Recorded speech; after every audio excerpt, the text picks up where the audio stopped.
Welcome back to the Throwdown. For all of you, we got a 20-minute workout today. 4-time, 10 down to 1, strict handstand push-ups, clean and jerks at 115.85. There's an 8-minute cap for that first one. So either for time or wherever you are, that's where you stop.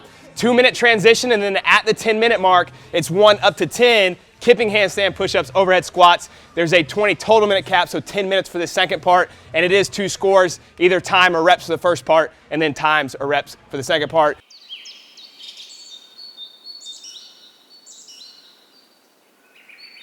Training TTT THROWDOWN 38. So I go in the gas station yesterday to get a Gatorade, and I walk in, there's like 3 people in line, but no person at the cash register. So I'm like, okay, I'll just wait. Wait like a minute. I'm like, hey, have you seen the guy? He's like, I've been here for 5 minutes, haven't seen this dude. So I'm like, screw it. So I go back, I put the Gatorade away, and like as soon as I turn around, the guy's coming out of the bathroom. He looks like a zombie, like straight death, like coughing everywhere. He's snotting. I'm like, this dude's got coronavirus. I need to get out of here. It was crazy. Anyhow, are we ready? You didn't buy your Gatorade? No. Smart. He would have had to grab it to scan it. Well, that's the thing. Yeah. And he was sneezing in his hands. Either that or he had just really bad diarrhea. One of the two. I don't know why he was in the bathroom so long. Hey, and welcome to Throwdown. My name's Brandon Dorman. I'm Max Elhaj. I'm Mia Gianelli. If you're new to this series, this is where we announce a workout and invite all of you to do it with our training think tank community. We do the workout a week ahead of time to provide you a demo, some strategy, and some tips so that you can get better at qualifier-style workouts. This week we have our coach, I almost said Max, his name is Mike, demoing the workout. Meaty Mike, that is. I ruined it. First thoughts are that first part is probably going to be really close to the time cap for me, just with it being like 55. I think that's the right math. 55 clean and jerks and 55 strict handstand push-ups. So I'm going to try and do handstand push-ups really fast and then just quick singles on clean and jerks. Try and keep heart rate down a little bit. Give myself time between the handstand push-ups. I might touch and go a couple sets, just see how it feels, but probably going to end up just doing fast singles. Obviously, see where I end up at the 8-minute mark. Rest, and then the other part, I'm just gonna try and go as fast as I can. Those are both 2 movements that I can cycle pretty quickly. Kipping handstand push-ups and overhead squats. Shoulders would still be tired, but I think kipping still allows you to kind of push through shoulder fatigue. So try and stay unbroken on the overhead squats, and then the handstand push-ups, just go as big and unbroken on each set as I can. I'm not gonna say anything. 10 strict handstand push-ups. Look how nice those boxes look. This is the coolest thing about this video, is that Mia did those by hand with no ruler, no straight line, and they were perfect. I don't know if they were perfect. They were very good, but there are grooves in the mat that I can trace, so. Well, fantastic job. Thanks, Brandon. That was the best thing about this workout because you didn't do it. That's true. You didn't do it. How much of this commentary should we make useful versus just spending 20 minutes making fun of Mike? I made fun of Mike because he's really good at power clean and jerks, and he chose to do all singles until the round of 3. Yeah. Which he still swears was a better strategy, but we can talk about that. Yeah, I don't agree with him. I went touch and go through, every set I did some version of touch and go, and I thought that really helped me get back to the wall. Your handstand push-ups with strict handstand push-ups are going to go at some point unless you're just really elite, right? Yeah. You're going to have to break up some of the sets. So to me, I think banking some time for those makes more sense. So our only standard is the box and keeping your feet within the width of the box, body line, which I yelled at you a lot for. Yeah. You didn't no rep me though. Was I No. just barely outside, or Well, were you were being a coming lenient out, judge? coming back together at the top, Ah. and I wasn't sure what the rule was there, because I think in the open you just had to be there at the top. Yeah, be there at the top. I do actually prefer this type of a standard, just not because I think it's better training, but because it takes away judging discrepancy. So some people have bad body lines, some people have better body lines, but at least you're not getting 1,000 no reps in a workout and not able to understand what you need to do differently, which Yeah, but you have sometimes happens. to deal with that for the open, right? Yeah, So- for sure. Yeah, we talked about making it the open standard, but then I was saying, you know what, this workout's already tough, and most people in the first one are not going to finish in the 8-minute cap.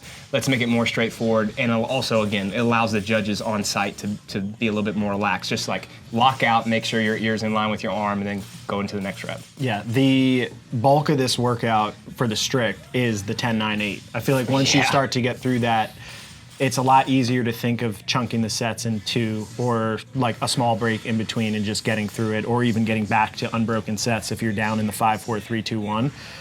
But pairing it with clean and jerks was definitely torturous because you're like pressing overhead and then going to the barbell and pressing overhead again and then trying to come back, but your pressing musculature is still just tired.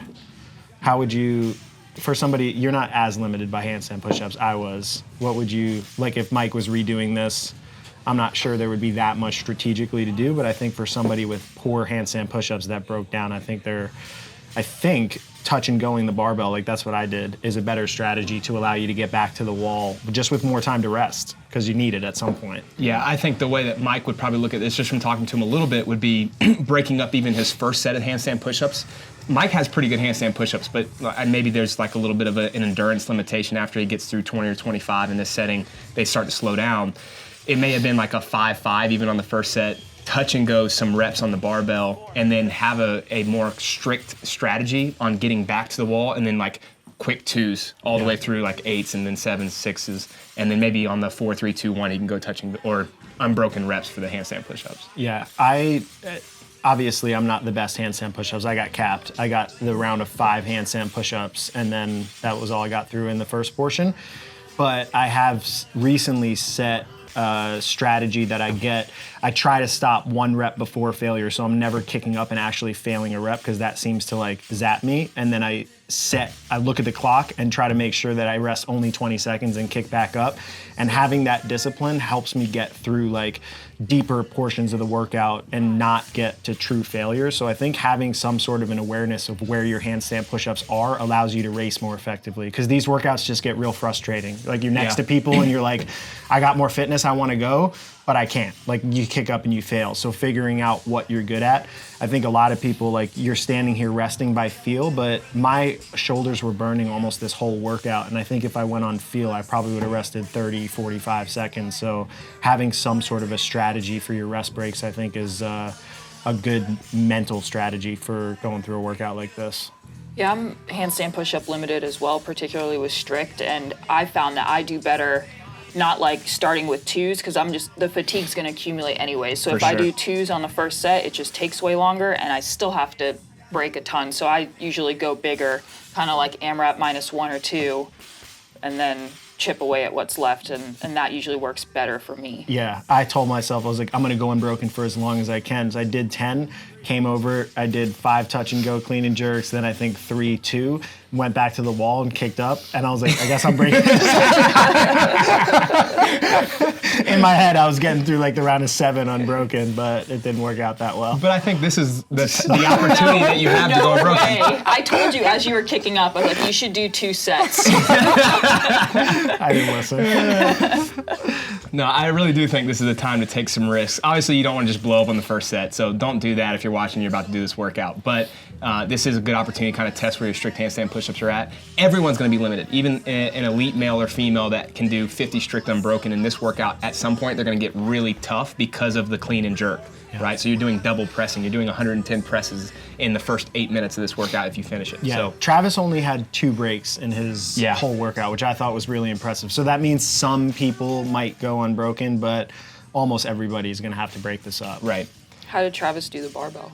He did touch and goes in every set, but he didn't go unbroken, I don't think, in any of them. Yeah, no, he I think went 5-5 on the first one, and then maybe 5-4 in the second. And then when he got down to maybe like 6-5-4, he did like a quick touch and go set, and then just fast singles, which I think is the way to go so that you can keep your handstand push-up turnover faster.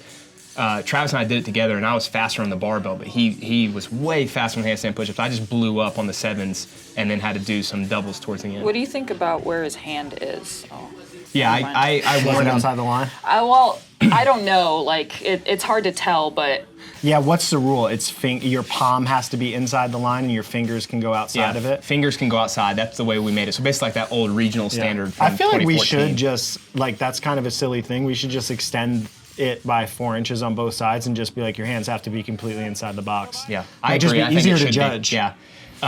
On some of these, Yeah, that because his line, palm looks pretty close.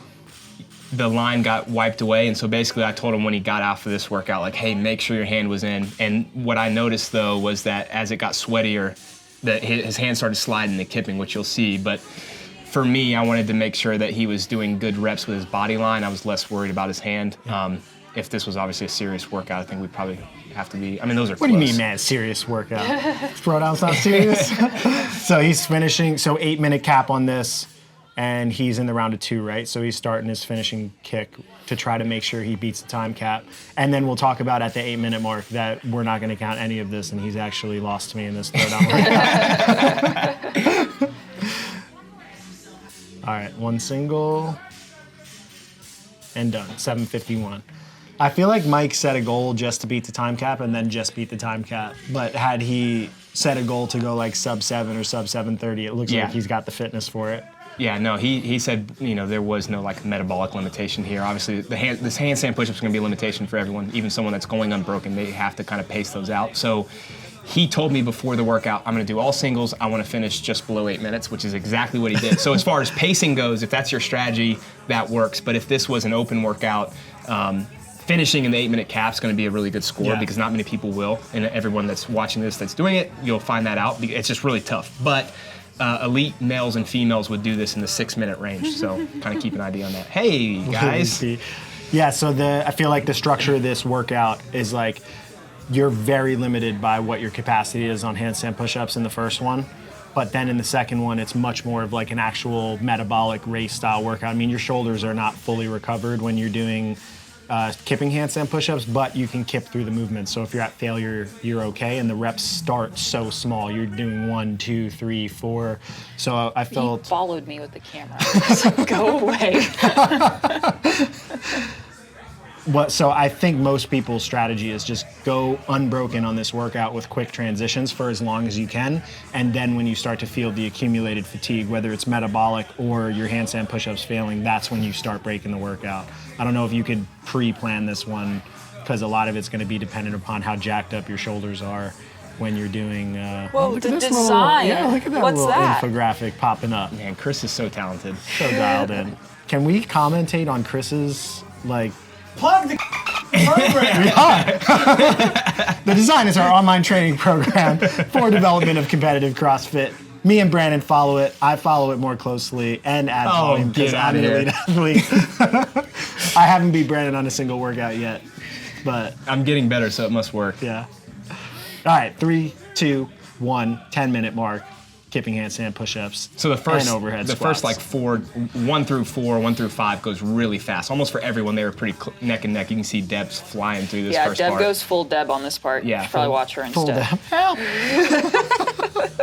But then you also have to kind of think, be more forward thinking that 7, 8, 9, and 10 is much more challenging with the handstand push-ups. But I think to be competitive, you have to go unbroken on the overhead squats for this. I would. So I told Travis when he did this that, he didn't change it because of how we had all had it set up. But if this were an actual open workout, that barbell should be all the way to the wall. Because sure. in the 1, 2, 3, 4, 5, you're going back and forth so quickly that those 3 extra steps every set, they literally just wasted time. You don't need them.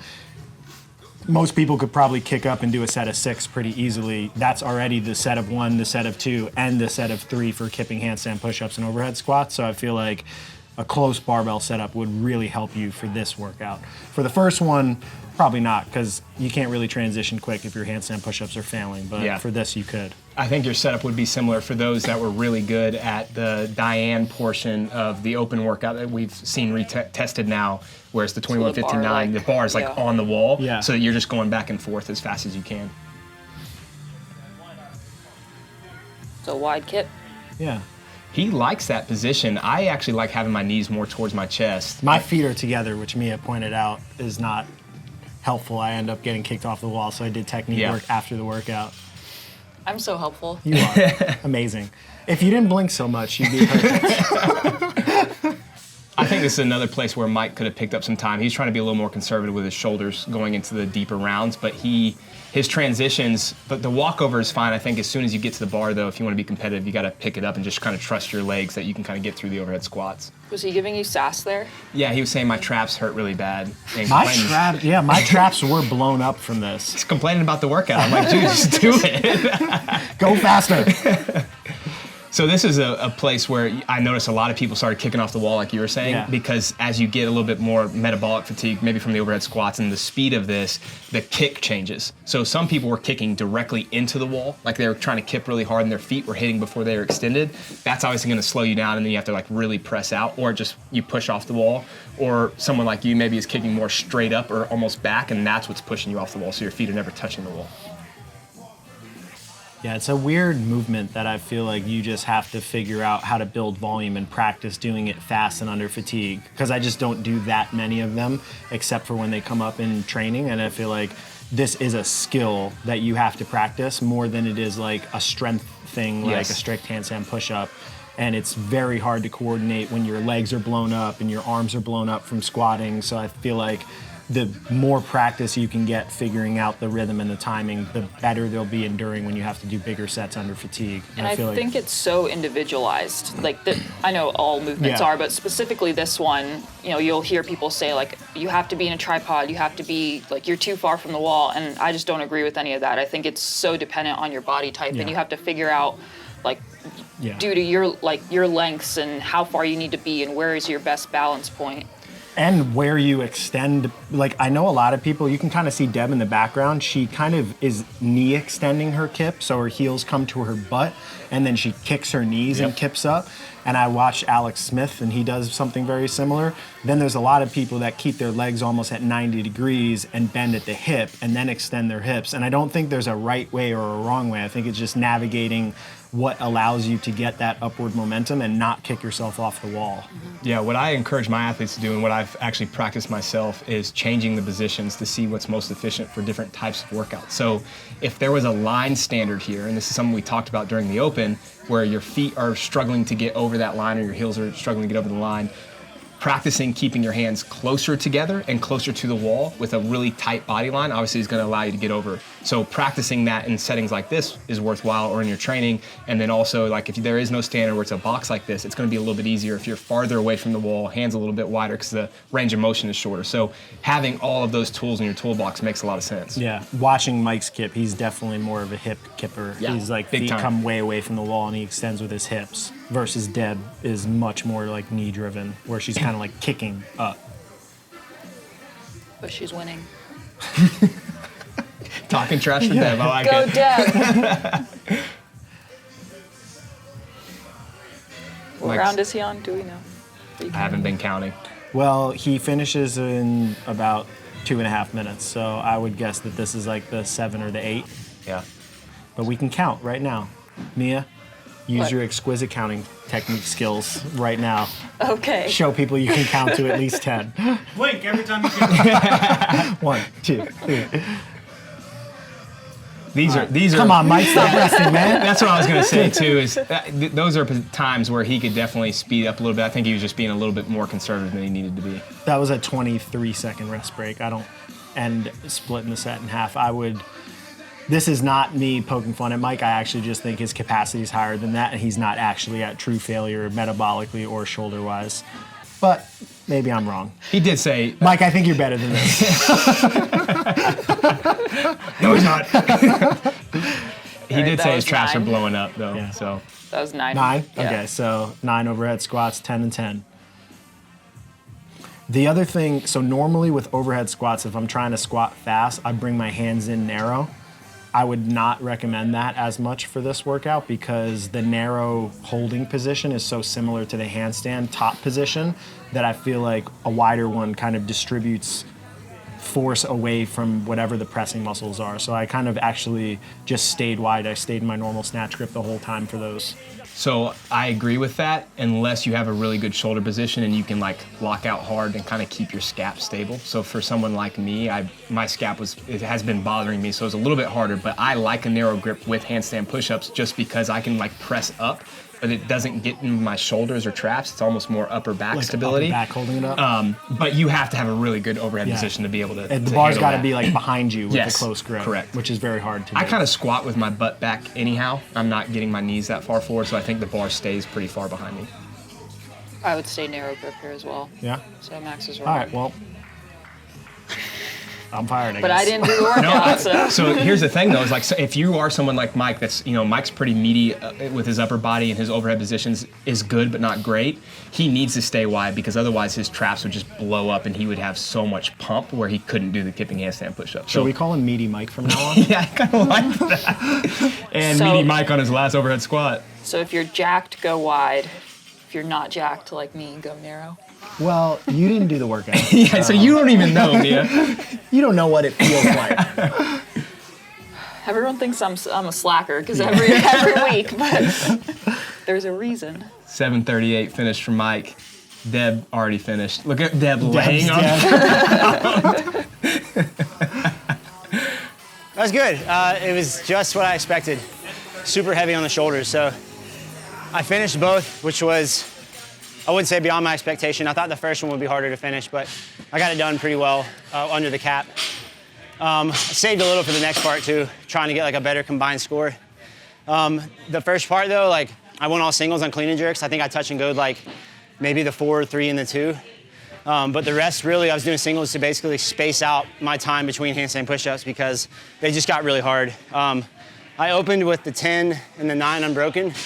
Looking back, I'd probably actually break those up to keep the later sets faster because like I was having to break like the 5, 4, 3, and 2, which I don't think I should have to do. So next time on the first one, I'll definitely space out the handstand push-ups by breaking them up. The second part really was just like kind of just grinding and suffering. Like it was like my shoulders were pretty smoked going into it. The overhead squats were easy other than just like time under tension on the shoulders. So I tried to just take breaks between kipping handstand push-ups and that and made sure I just did the squats unbroken just to get the bar off of me. The kipping handstand push-ups felt good. Not having a foot standard makes a difference. Really the only standard that I was having to pay attention to was making sure that my palms were inside the line, which Brandon was keeping me accountable to that. Other than that, it went well. It's a fun one. Get up. Nice. Get up. Oh my God. Yes. Keep standing. And not only is Travis good at back squatting, he's also good at working out. He wins the workout, both parts, 6:44 for the first one, 5:24 for the second part, 2 total points. I was in second, and then Meaty Mike finished in third. We only had 3 females on site. Brooke wins, then Deb is in second. Brandy, coming back after the pregnancy, takes the podium. Go beat those scores. It's a wrap, you know what I'm saying? Your boy Project Pata in this thing, man. Hey, look, man, thank y'all for watching Training Think Tank's YouTube channel. Y'all hit that motherfucking subscribe button, you know what I'm saying? So y'all go ahead, man. Thank y'all for watching the channel, you know what I'm saying? Hit that motherfucking subscribe button, let it be known what it be known, what it be known, you know what I'm saying? Pata.